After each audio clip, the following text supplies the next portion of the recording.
¿Qué tal, amigos? Un rescate rápido aquí en Katy. Tocó la casualidad que andaba por aquí cuando me llamó mi amigo Robert y me dijo que iba a trabajar y su carro no prendía. Pasé a revisarlo y lo primero que estoy checando aquí es el voltaje de la batería, que tenga buena corriente porque dice que no prendía. Estamos aquí revisando también lo que viene siendo el estéreo, el arrancador, que le llegue la señal. Ahorita le voy a decir a él que le dé y vamos a corroborar a ver si le llega la señal.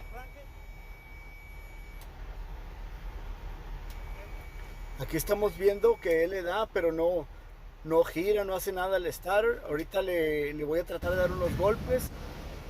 Aquí le estoy dando unos golpes para ver si quiere prender, pero empieza a oler a quemado.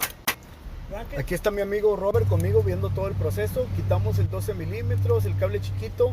También ya tenía desconectado lo que viene siendo la batería. Se me pasó a decirles que había que desconectar primero la batería, pero ahí está desconectada.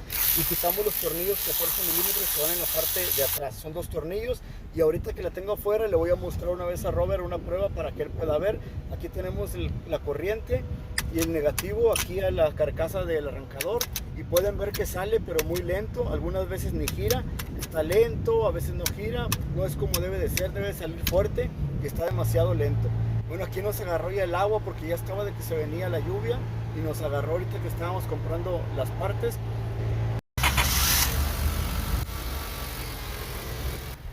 Bueno, y afortunadamente pudimos terminar el trabajo. Aquí, como pueden ver, las nubes no se han ido, ahí siguen otra vez que se vienen. Lo bueno es que aquí ya terminamos nosotros y que Robert se va a poder ir a su trabajo. Espero les haya gustado esta aventura.